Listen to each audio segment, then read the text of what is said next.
Pioneer के seeds disperse होकर के बहुत दूर चले गए और उन्हें अगर मौका नहीं मिला जर्मिनेट कर पाने का, ये पड़े रहेंगे, ये पड़े रहेंगे, हजारों सालों तक पड़े रहेंगे। 1000 साल बाद अगर इन्हें मौका मिलेगा ना, फिर ये जर्मिनेट करेंगे। जैसे कोई बैक्टीरिया है, आप कहते हो ना कि ग्लेशियर में हजारों साल के पुराने बैक्टीरिया दबे हुए हैं। अब जब वो ग्लेशियर पिघल रहा है तो वो सब बाहर आ जाते हैं और बाहर आकर के फिर से अपने जिंदा वाली फॉर्म में, लिविंग वाली फॉर्म में आ जाते हैं। ये क्या हुआ? कहीं ना कहीं ये बहुत लंबे समय तक डोरमेंट पड़े रहे, जब मौका मिला तो फिर से एक्टिवेट हो गए। बस करियो। क्यों भाई, क्यों बस करियो? 1 बजे तक पढ़ियो ना हम सब, क्यों बस करियो? है ना, 1 बजे तक पढ़ियो भाई। जर्नलिस्ट लाइफ हिस्ट्री मीन्स, बेटा शुरुआती लेक्चर्स देखने पड़ेंगे आपको।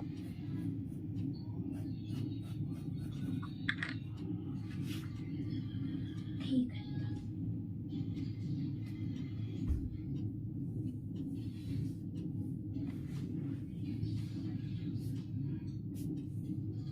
हर्ष बेटा, जर्नलिस्ट मैंने पढ़ा रखा है, जर्नलिस्ट स्पेशलिस्ट क्या होते हैं एक बार आपको पिछले लेक्चर देखने पड़ेंगे।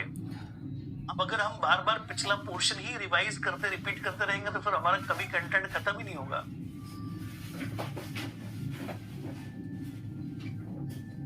तो हुए तैयार, क्या होता है?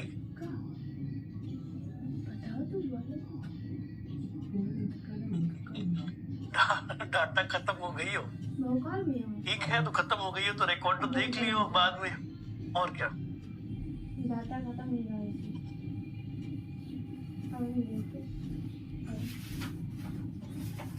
चीता थक गया है। कहीं से बढ़िया। चलो ठीक है, नहीं हम पढ़ेंगे, खत्म नहीं होगा। Rate of decomposition please explain करें, रजत जी को एक्सप्लेन करते हैं। देखो, रेट ऑफ डिकम्पोजिशन का फिर से मतलब है कि वही कहां पर जो कहां गया रेट ऑफ डिकम्पोजिशन,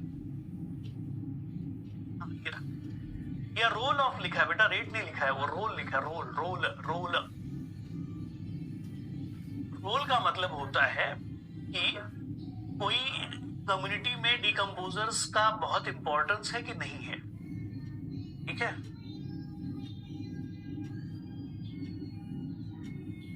गीता अच्छा हो गया, बढ़िया है। तो जो अगर आपने क्लाइमेक्स कम्युनिटी के तौर पर किसका एग्जांपल ले रखा है, ट्रॉपिकल रेन फॉरेस्ट का। ट्रॉपिकल रेन फॉरेस्ट के सॉइल में मिट्टी के अंदर न्यूट्रिएंट बहुत कम होता है ना, सॉइल में न्यूट्रिएंट्स बहुत कम है। तो यहाँ बहुत जरूरी हो जाता है डिकम्पोजर्स का रोल, उनका होना, क्योंकि जैसे कोई पौधे की डेथ होगी उसको फटाफट डिकम्पोज करके न्यूट्रिशन सॉइल में ऐड करना है। लेकिन पायनियर कम्युनिटी में ऐसी कोई कंपल्शन नहीं है, ऐसी कोई जरूरत नहीं है, ठीक है। हाँ जी, खत्म होगा, इसलिए तो दौड़ा रहे हैं। चलो आगे, आगे भी दौड़ो। Now introducing the different kind of models. Ecological succession अलग अलग तरीकों से हो सकता है।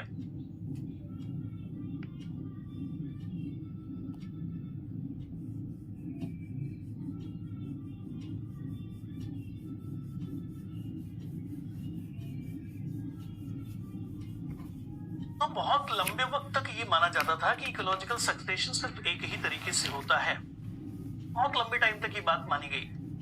और वो जो टाइप था वो था फैसिलिटेशन वाले तरीके से होती है, लेकिन ऐसा नहीं है, ऐसा नहीं है। सिम्बायोसिस मींस, निकेत जी पढ़ेंगे बेटा, बाद में पढ़ेंगे। अगर आपको सिम्बायोसिस नहीं मालूम है तो 12th कैसे पास हो गए? सिम्बायोसिस का मतलब है म्यूचुअलिस्टिक एसोसिएशन होना, है ना, मदद करना, दो लोगों का साथ होना, ऐसा कुछ, ठीक है। अनिकेत जी, गीता जी, सिम्बायोसिस। तो इकोलॉजिकल सक्सेशन मॉडल्स में हम ये मान के चलते थे पहले कि सक्सेशन एक ही तरीके से होता है, एग्जिस्टिंग स्पीशीज, एग्जिस्टिंग कम्युनिटी वहां के क्लाइमेट को इस प्रकार से बदलती है कि वो उसके लिए क्या हो जाती है, अनफेवरेबल। आने वालों के लिए क्या हो जाती है, फेवरेबल।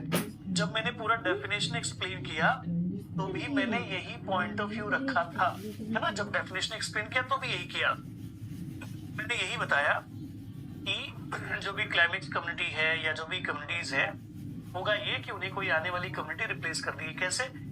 जो एग्जिस्टिंग कम्युनिटी है एनवायरमेंट को मॉडिफाई करेगी तो आने वाले के लिए फेवरेबल हो जाएगा, एग्जिस्टिंग वाले के लिए अनफेवरेबल हो जाएगा, और इस वजह से एग्जिस्टिंग कम्युनिटी रिप्लेस हो जाएगी आने वाली कम्युनिटी से। यही हमारा कॉन्सेप्ट था अभी तक। लेकिन फिर बाद में पता चला कि ऐसा ही हो जरूरी नहीं है। सक्सेशन कई प्रकार के हो सकते हैं या कई सारे तरीकों से हो सकते हैं, ठीक है।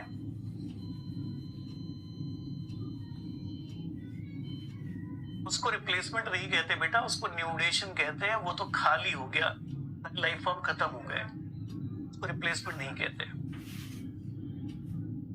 ठीक है। 3 प्रकार के मॉडल्स हैं, बड़े फेमस हैं। सबसे पहला जो मॉडल है वो है फैसिलिटेशन मॉडल। फैसिलिटेशन मॉडल सबसे पहला, पुराना वाला ट्रेडिशनल मॉडल। कुछ नए मॉडल्स भी ढूंढे गए सक्सेशन के। अगला जो है उसे कहते हैं इनहिबिशन मॉडल। जब कभी भी सक्सेशन होगा तो नई कम्युनिटी आएगी, उसको कोई बुलाएगा, ऐसा नहीं है, राइट। कई तरीकों के इंटरेक्शंस हो सकते हैं, उसके हिसाब से कई प्रकार के क्या हो सकते हैं, सक्सेशन। तो फैसिलिटेशन, इनहिबिशन, और अगला है टॉलरेंस मॉडल, ठीक है। अब इन सारे मॉडल्स को समझना काफी आसान है, बस ध्यान से मेरी हर एक बात सुनिएगा, सब कुछ समझ में आ जाएगा।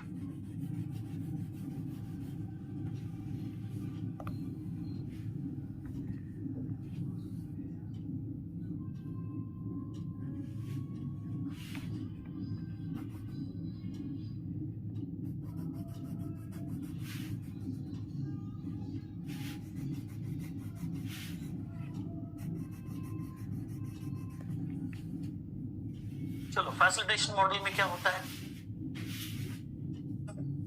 फैसिलिटेशन मॉडल में हम यहां पर 2 प्रकार के स्पीशीज के बारे में लिख रहे हैं। एक होता है ESS, एक क्या होता है, ESS। क्या मीनिंग है ESS का?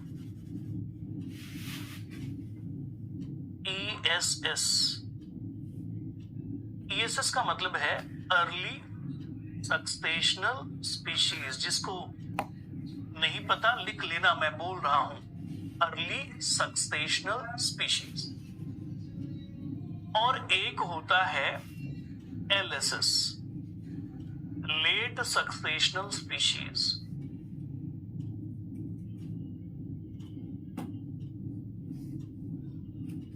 अब आप देखोगे कि कभी भी अगर सक्सेशन काम करेगा तो होता यह है कि किसी जगह पर पहले क्या है, कोई ऑलरेडी कम्युनिटी एग्जिस्ट कर रही है, पहले से ही कोई कम्युनिटी एग्जिस्ट कर रही है। तो उस एग्जिस्टिंग कम्युनिटी के अंदर, जी हाँ, उस एग्जिस्टिंग कम्युनिटी के अंदर आपको क्या सब देखने को मिलेगा, कुछ यूनिक प्रकार की सिचुएशन देखने को मिलेगी। चलो, ज्यादा डायग्राम में कलर नहीं भरते ना, तो टाइम लग जाएगा। तो होता यह है कि हमेशा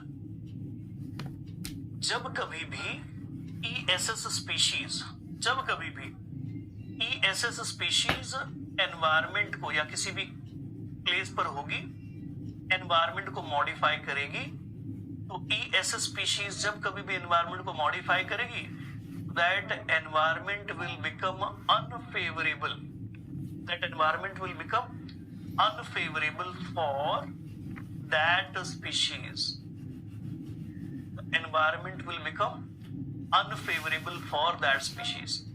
जब कभी भी ऐसा होता है ना, कोई एग्जिस्टिंग स्पीशीज एनवायरमेंट को मॉडिफाई करती है, तो वो हमेशा उसके लिए क्या हो जाती है, अनफेवरेबल।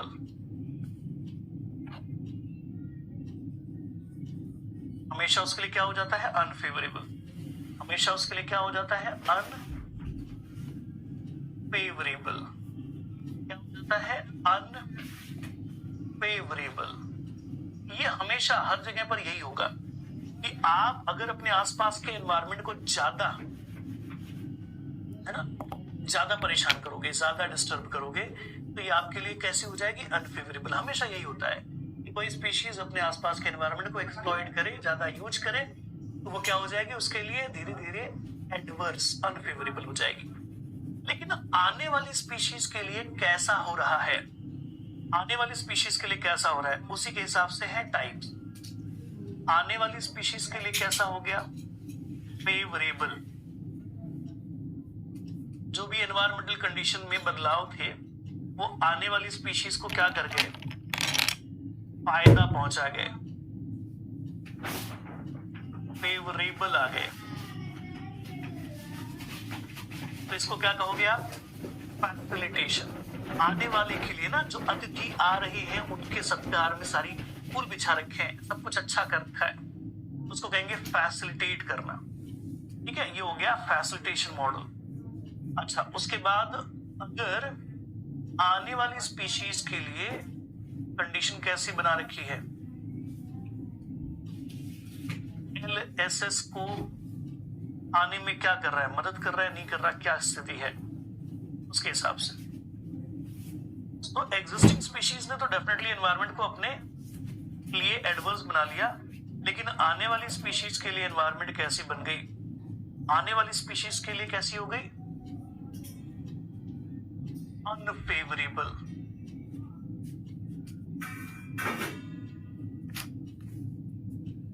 अनफेवरेबल हो गया, मतलब न खुद के लिए अच्छा रहा न और किसी के लिए अच्छा रहा, तो कहते हैं इनिबिशन मॉडल। और अंतिम में आ गया, यहां पर क्या देखने को मिलेगा कि जो LSS स्पीशीज है, LSS species, environment will turn, it will be get modified, but it will neither, क्या लिखेंगे, neither favorable nor unfavorable।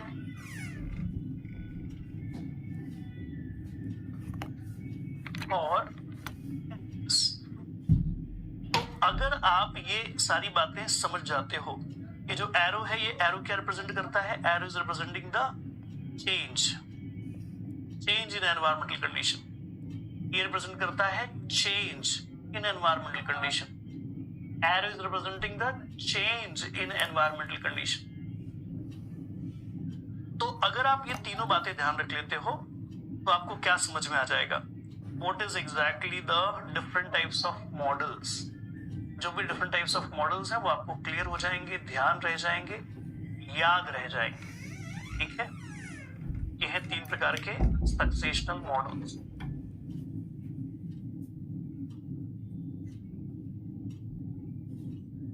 तीन प्रकार के सक्सेशनल मॉडल। किसी को ना समझा हो तो बताओ मुझे, फटाफट एकदम तेजी से बताना, फुर्ती के साथ।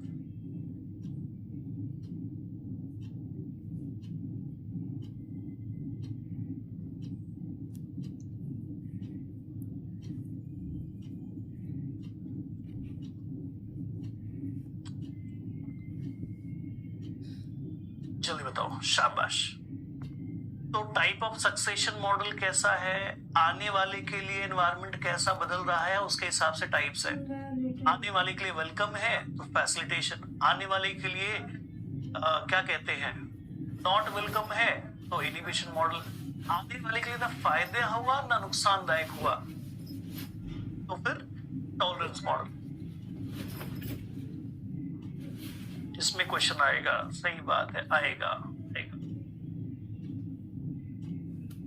मतलब आने वाले के लिए सारी चीजें एकदम आइडियल बना रखी हैं तो फेवरेबल है ना। सर क्वेश्चन कैसे आएगा, मॉड्यूल निकालो, क्वेश्चन सॉल्व करो, मॉड्यूल निकालो, क्वेश्चन सॉल्व करो, नहीं तो फिर आपको डीपीपी में कुछ क्वेश्चन मिल जाएंगे।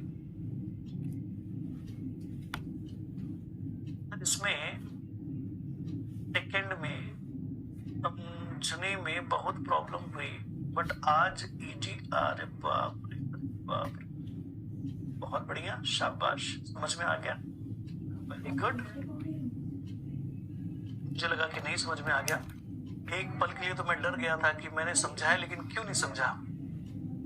देखो बेटा, टॉलरेंस मॉडल के लिए एक लाइन मैं ऐड करना चाहूंगा कि आने वाली स्पीशीज के लिए कंडीशन ना ही फेवरेबल है ना ही अनफेवरेबल है, ना ही किसी ने उसको आने में मदद की है ना ही रोका है।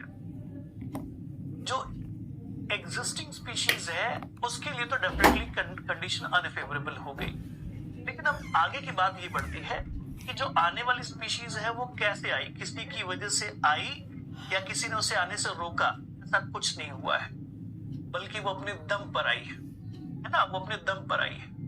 तो टॉलरेंस मॉडल में जो स्पीशीज एंटर करती है किसी कम्युनिटी में एग्जिस्टिंग स्पीशीज को रिप्लेस करके, वो वहां इसलिए है क्योंकि उसकी टॉलरेंस एबिलिटी उस रेंज को टॉलरेट करने के लिए इनफ है, या फिर वो उस रेंज को टॉलरेट कर सकता है। तो टॉलरेंस मॉडल में यही देखने को मिलेगा, the species will start utilising any area according to its tolerance ability. It is not actually needed कि कोई इसको आने में मदद कर दे, कोई इसको आने ना दे, ऐसा कुछ नहीं है। So here why it is called tolerance model, because the species is entering in any ecosystem, entering in any community on its tolerance ability according to its range of tolerance। बस बात खत्म, ठीक है। इसीलिए सक्सेशन, अगली succession species, अच्छा ठीक है, थैंक यू बेटा, thank you so much. Question लगाना समझ में आ जाएगा, जैसे छुट्टी,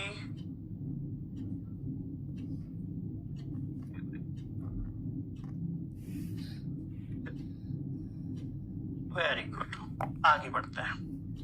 अब इसके कई सारे डायग्रामेटिक मॉडल्स हैं, आपको पहचानने आना चाहिए।